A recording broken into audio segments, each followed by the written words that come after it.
Hello and welcome into another edition of Sitting Down with Scar. I'm the football voice of the Hoyas, Jeremy Huber, joined by Georgetown head coach Rob Scarlata. Hoyas coming off their season finale, a disappointing loss against Holy Cross. Coach, not even as much maybe from the score, but the fact it was still a pretty close game into the fourth quarter, got away from you late. Kind of give us your thoughts on what happened up at Fenway. Yeah, one of our core principles is all about the ball. The ball is the program. And unfortunately, we had a turnover on special teams with a block punt for a touchdown. And give Holy Cross credit, they returned two interceptions for touchdowns. So, we did not take care of the football. Unfortunately, in a short stretch there, that turned a very close, hard fought football game into a lopsided score at the end. So, give the kids a lot of credit for fighting through all the way to the last snap, as well as our defense that played maybe one of the top two games we played all season. So lots of things to build on going into the offseason, and a bittersweet day with, really sending off a very special group of graduating seniors and graduate students at Georgetown in one of the most iconic stadiums in the country, being able to be at Fenway Park. And Coach, want to get back into the on-field in a bit, but I feel like it's appropriate here to kind of touch on the fan support and the great events that the program had up there. Are there a couple that stand out of what you saw maybe off the field in that trip up to the hub? Yeah, we flew up there and got to the hotel, and right across the street from Fenway is a bar where our alums had one of the tailgates that had over 900 people there. So I give Hugh Golden and the Gridiron Club board and a lot of credit, and really want to shout out Lars Siegfried. We have a tradition with our letter jackets that was started back with Dave Gorsey, one of the founding fathers of our modern day program, and it went out of existence for a little bit, and Lars really pushed to get it back. And there's numerous pictures with our alums proudly wearing their Georgetown varsity G jackets and out in force. So on top of the families that were there, there were a lot of really non-alumni football alumni folks that are just Georgetown family, especially in the Boston area and the New York area, that came up to support us. Coach, I'll ask this. Do you think there was any chance your guys may have got caught up in some of the hoopla, or did you think your guys were pretty focused and locked in going into the game? We really talked about that a lot as a staff. We have a really mature group, and I think that they handled the game day, which was a little different. Anytime that you change the schedule, you're really concerned about it for your team. So we had a chance to go over to Fenway and tour the facility and go through the locker room and make sure we were comfortable with the setting. A little different rules. Both teams were on the same sideline. Coming out of the third base dugout, which was incredible just for the kids as an experience. So we really wanted to get all those things and all those, all of the pictures and videos and everything out of the way. So once we got there for pregame, we tried to treat it like every other game that we've had and just told the kids, hey, the time for that's over. Now we got to get ready to play 60 minutes of football. Jack Johnson got some playing time in the contest, really his first non-quote unquote mop-up time. It was actually with the game in doubt. What'd you think of what you saw from him? Yeah, some great things and some first game things. Jack has the ability to make all the throws, especially the off-platform throws. He created some great first downs with his scrambling ability and did not take care of the football. So put the ball in jeopardy, and Holy Cross was able to get it out when we had a chance to cut it to 7 points. So, some really good things. A great, throwback wheel ball to Savion Hart, who's been excellent all year for us. And some things that he'll be able to take into, this offseason, which starts Monday, into spring practice as he competes for the quarterback job. One of his targets, obviously, was Jimmy Kibble. Jimmy kind of getting his way down the stretch. He's been a little banged up, but he does get over 1,000 yards on the season. What type of imprint has Jimmy made on this program? He's the best. He's in the top 5 players to ever put on the blue and gray. An ultimate competitor. He took a ton of shots throughout the season, and the last 3 weeks didn't practice a ton and still played at a very high level. So throughout the experience up there, from getting our team ready to being in the fight for 3.5 quarters to even as it ended, a true leader. He really showed what he was about. In our ups, with the Hail Mary and being on Jimmy Kimmel all the way to the end of the game this week, which was disappointing. Played well enough to win it and wound up on that back end of a lopsided score and didn't change. He leads the same way no matter the situation. That's what you're looking for, especially in your seniors. Well, Jimmy rewarded as he was a first team All Patriot League selection, along with Cooper Blumstrom, 6 second teamers, Savion Hart, Kason Mahukakawa, Chigozie Ugi Evans, Nai Mose, Giancarlo Rufo, and Quincy Briggs is the 8-pack, if you will.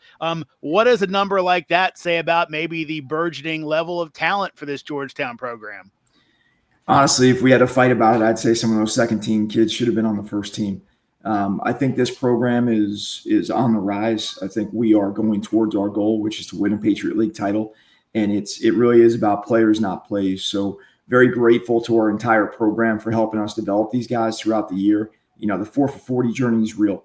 And each one of those guys that you've mentioned has had their highs and their injuries and their lows. And without our support group here, from everybody from our training staff to our sports psychology, to our department chaplain, to our leadership coaches, everybody has a hand in these accolades that are at the end of the year. Coach, what are you going to remember most about this 2025 Hoyas football team? Our preseason retreat. On one of the off days, we took these guys away into Virginia. Thankfully, we have a couple of alums that helped us do this. And again, going back to our support, we did some team building and development as a staff, which I thought was great. I love our staff. I think that it's just a quality group of individuals that work with our kids each day. And then being able to see our kids get out of the academic and football world and sit down and really bond with each other. Those things that we were able to accomplish in a short 48 hours really showed themselves throughout the season. So what I'll remember is the 29 seniors, the guidance that they had with our young guys. We had a lot of young guys play, Brian Lloyd, Brian Allen, that got time and are brought into our family and accepted from day one. So that's the major thing that I'll take from this team, and tons of lessons on how we continue to get better 1% each day as we build this program. Coach, transfer portal's already open. There's recruiting things. What's this time of year like as a coach, where some people on the outside may say, well, he's got some time to decompress? I feel like you got to be working just as hard maybe as you are during the season. Yeah, you'll laugh. My son's in the background. I can hear him yelling "Go Hoyas" in the other room playing, and I'm sitting in the home office. That's why it's blurred, not the normal background. A lot of people say that, come back from Fenway and you'll have some time and Thanksgiving. And, we have signing day a week from today, next week. And yeah, the transfer portal is real. And I really embrace those things. I think you go from being a coach to being able to be a general manager and really relying on your coaches to be evaluating the character and the ability of the players that are out there. So, for us, it's one of the most attractive things of this job is that it changes. You go from being in the office to being on the field to being in recruiting. We'll get some things squared away here today by noon, by the middle of the day today, and get going into Thanksgiving and spend some family time, which is really important. But, with the early signing day, hopefully we'll be close to being done with this class of 26, and really focusing already on next year's, as well as looking to bring in quality individuals as transfers to help our program with our goals. And Coach, you talk about change. There's more change coming for this Hoya team next year with the conference, as Villanova, they're in the middle of a playoff run right now. William and Mary coming in. I think a good thing maybe from the layman, obviously, all these teams are really, really good football teams, but hey, you just played toe-to-toe with a good Richmond team, and that's kind of that level of those guys are there. What's the change going to be when these two teams join and you're looking at a 10-team Patriot League? Yeah, I'm smart enough to know I don't know. There's a lot of things that will come down the pipe. I know this, that the coaching staffs that are coming in with Coach Ferrante and Coach London, there are no better people than I've experienced in the profession.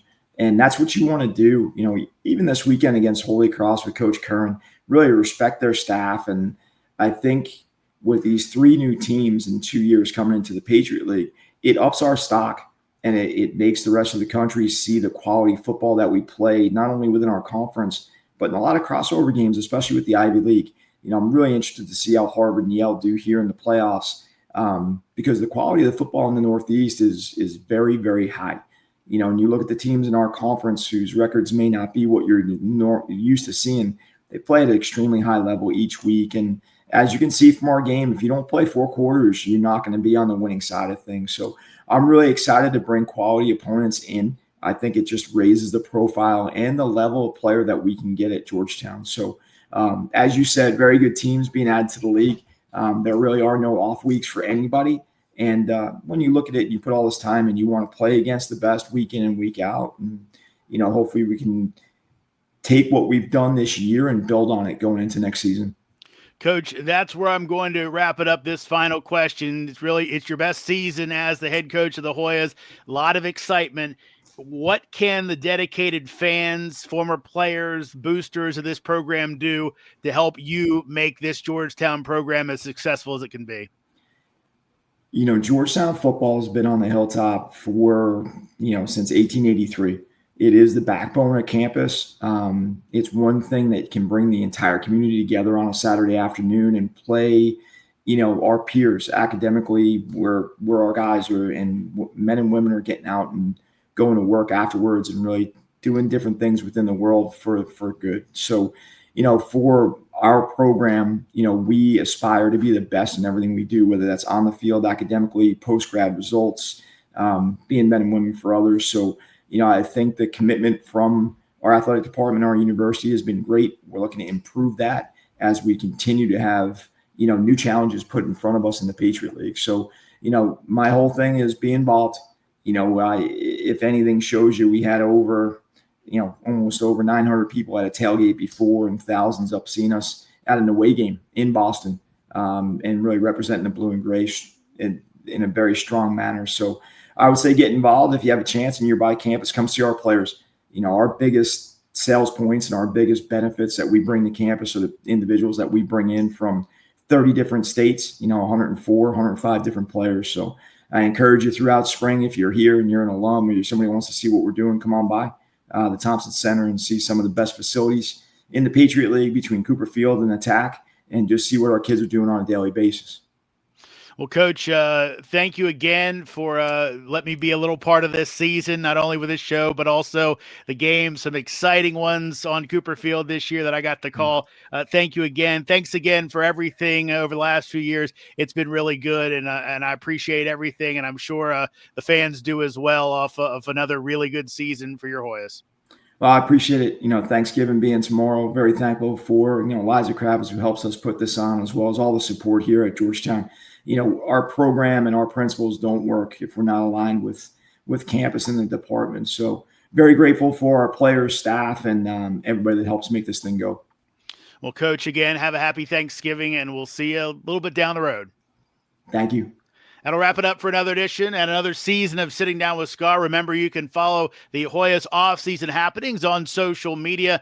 Thanks again to Coach Scarlotta and the aforementioned Liza Kravitz. That's all for this edition of Sitting Down with Sgar. I'm Jeremy Huber and Hoya Saxa.